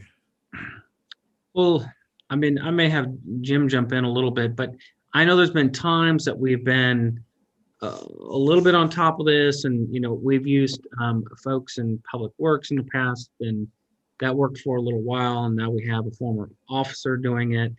It's really about consistency, and I think that's the number one thing here is the consistency hasn't been there. And because once you get away from consistency, and I'm not excoriating the past, and I had this under my program a little bit because we didn't initially have the right resources at my previous jurisdiction to this, is that if you're not consistent about it, that creates appearance of biasness. So it's really about consistency. And I think it's come and gone as the issues have raised their head. And that's typical with any jurisdiction. And that's not unique to Poolesville at all. What happens is you go and take care of a bunch of things, people get in compliance, then you sort of back off the throttle, people go, oh, the town isn't looking, and it comes back up again. So I think that's just been the nature of it, and it's no fault of anything we've done wrong here. It's just what almost sort of typically occurs in a lot of jurisdictions. We just need to be consistently proactive. So would it be fair to say that the history is that it's been inconsistent? Is that what I'm hearing? I want to be careful about being that strong, but I mean, it's easy to like I said, let off the throttle a little bit when things look good, and we just need to be a little bit more generally proactive. Go ahead, Jim. You seem to have something. Ed, just to clarify, I would say that it, not necessarily inconsistent, but a little live and let live, and that doesn't necessarily translate to consistent adherence. So Seth's got a little bit on the right track on this thing, and it'll just be how we really as a board decide the level of consistency of the enforcement in terms, and also how this gets spelled out to our residents. And it's not just a philosophy. It's going to be something that we have to all be able to stand behind. And Seth has a good direction on it. It's just a matter of whether we as commissioners are going to be the ones standing behind it and asking for consistent, and which could end up being a higher level of enforcement that we've seen in the past. So we've had a good, I would say, a balance, but the balance has at times yielded inequities. Okay. All right. Well, I look forward to hearing more and seeing what these options are. I think whatever we do, it's important that our members of the community are well informed about the direction that we're in, so that people aren't caught off guard, because not everybody watches the meetings. And so I think how we share the information through multiple sources will be really important as we move along that process. So I'd hate to see someone all of a sudden say, well, this hasn't happened. Why is this happening now? And they've totally missed it coming. So people have, to know that, hey, this is what's coming and this is what we're doing. And I'll just kind of conclude with this, and something a little bit Jim touched on, but it's probably what you all might recognize is, this is one of the more challenging things, to do is in public services, to go to somebody's property and have to say, look, you have a violation, right? And they're members of the community, they're friends, their family, they're involved in your community on different levels, and you sort of have to do this. And because what you have to remember is, it's not just about that property owner, because somebody lives next door who takes care of their yard and takes care of their property. And through no fault of their own, somebody could have their yard disorderly, and it impacts the value, the rights, and the enjoyment of the adjacent property owner who does take care of their property. So there's a value and equity on both sides of the fence, if you will, that we are a community of laws, and we have them for a purpose, so that we maintain a quality community. I mean, the beautiful thing is here, most properties in Poolesville are in pretty good shape. We don't have a significant issue. We're a well-maintained community for the most part. So we're not looking at major issues here, but that is just the sensitivity of this whole program and process. Well put. Thank you. That concludes what I have to say on this, but I'll provide something to you all. And Jeff, if you're speaking, we can't hear what you're saying. Oh, yeah. I see your Okay. lips moving. Thanks, Ed, because there's a little button on my microphone. I have to undo it. So, Seth, I just want to add a quick little story. When we were out in front of the town hall, it was on election day. There was a gentleman that came up, and I think Ed was there and Jerry was there, maybe Martin was there as well. And the gentleman was telling us that there's a code on the books that's impossible to enforce, and it had to do with how long the trash can is out on the street before you bring it in. And as I tried to explain to the gentleman, I'm not sure he wanted to hear it so much, but tried to explain to the gentleman that the rule is there. And most of the time, everything goes fine, but the rule is there if someone really abuses it. And then you have to have something to point at that says, hey, sir, you have to bring your trash can in a certain amount of time. Otherwise, something happens. So I'm all in favor of having these rules. And I think 99% of the time, you don't ever need to go around and, check on trash cans. But there may be the case when you have to have a rule in order to point at it and say, sir, you have to follow the rule. Thanks, Seth. You're welcome. Thank you. Hey, Jeff, I have a question for you. Did you and Martin and Ed write down all the great questions that you get when you were standing out front on election day? Are you ready to answer those? Well, thank you. Are you all boned up on those questions? Yeah, already. I said, now, that's a question for Jim, and let me tell you how to get a hold of him. That's fine. On the serious side, but I answered it 3 times. Don't worry, 3 elections. We said we weren't elected at that moment, so we said call Jim Brown. But no, hey, Jim. Jim, that goes back to one of the things I said earlier that I think is really important, to create some type of forum where we could really have just a real good old-fashioned town hall, listen and learn, where we're not sitting here giving all the answers on the spot, but really get a chance to hear what's on the minds of people here in town. Yeah, that would be probably very enlightening. It would be. So time to get the lightning. All right. Let me let you get back to order, keeping the meeting in order so I don't throw us off track. Well, thank you for that. Did you have something else, Jeff? I did. I made a misstatement earlier in this meeting, and it's kind of important for me to correct it. I said that the attack on Pearl Harbor occurred 76 years ago. I was wrong. It was in 1941, not in 1944. It was 79 years ago, and I think it's worth me being more accurate next time I make statements. So thank you for the opportunity to correct that. Thank you. Thank you, Jeff, for correcting it. All right, we all make them. Very nice. So now we're on to town manager's report, Seth. Certainly. So I have a number of things on here. So as I communicated with you already, but Whale House 11 is starting to wrap up in terms of including the site. And so we've planted trees around that location, somewhere about approximately 25. They're evergreen, so it should remain green year round, help with the screening. I mentioned to you all about the late water payment plan. As of November 14th, we're able to send a statement to those who have late payments that we can now collect on those. We're not looking for folks to pay their bill in total up front. We would just like them to set up a payment plan so that we can begin to collect on some of that so they don't get further and further behind. Like I said, we're not even looking for 50% down. We just like them to pay some amount so that those start getting some payments on those. I'd like to thank Preston and his crew for the dedication they put into the lights out front as they do each year. It looks great out there.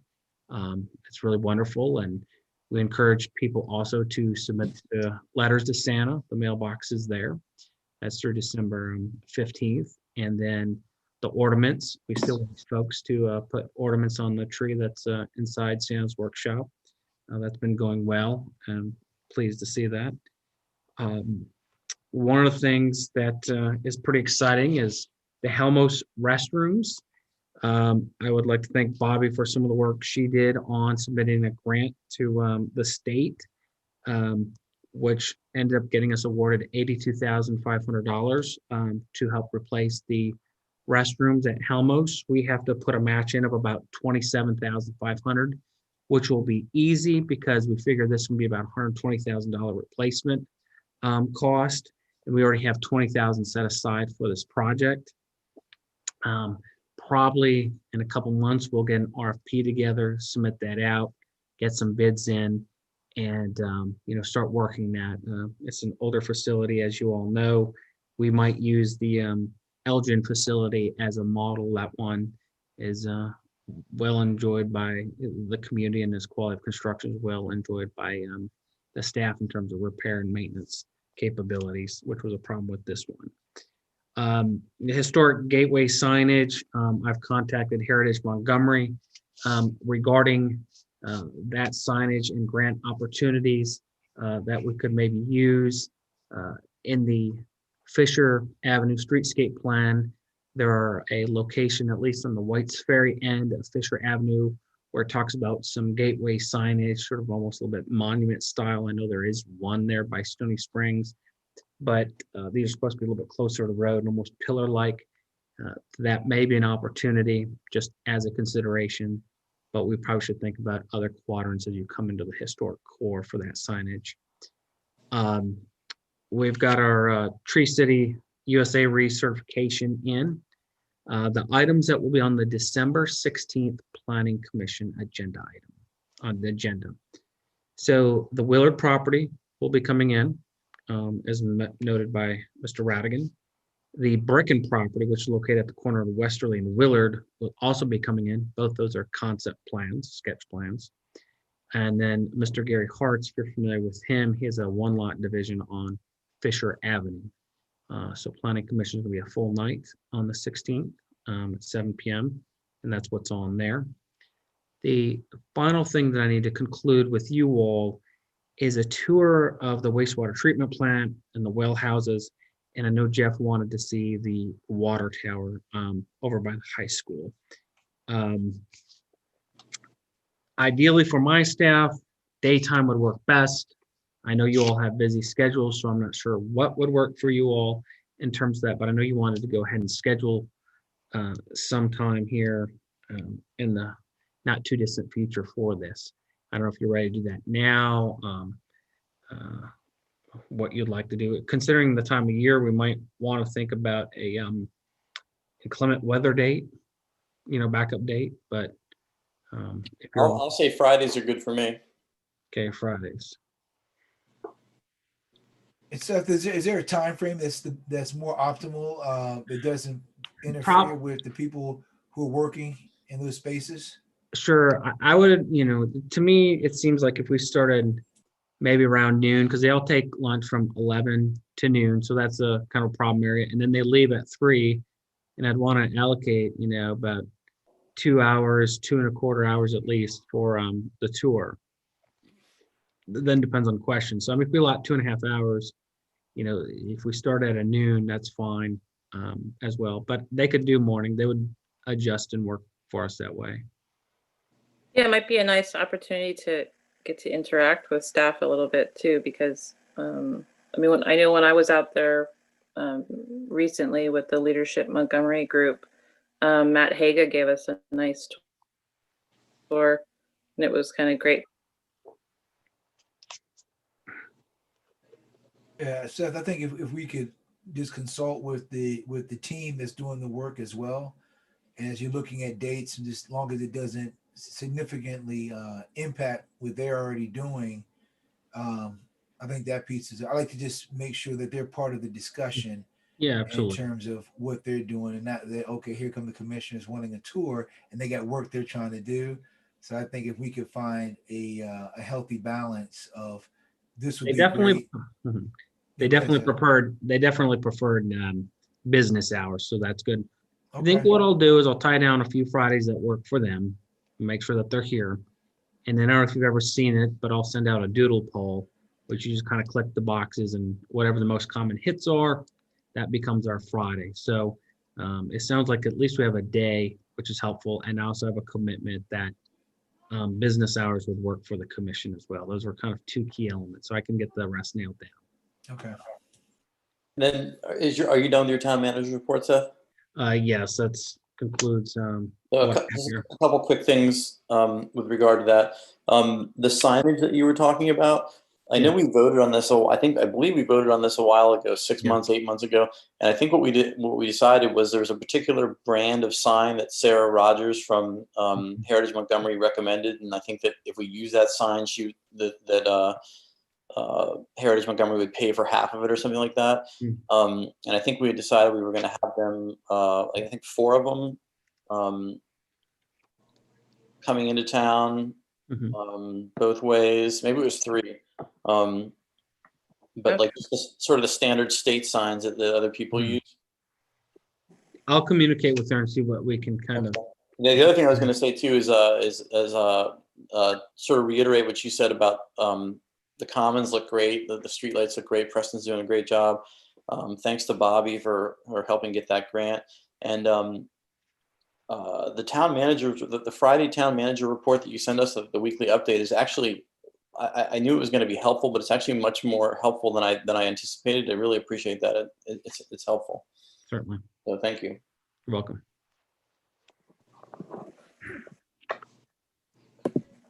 Okay, great. If there's no other discussion, I think that concludes our meeting. Would anyone like to adjourn us to our closed session? I make a motion, we adjourn this meeting. Second by Jeff. Thank you. We have a first and a second to adjourn to closed session. All in favor? Aye. Aye. Hey, Carrie, just for formality piece.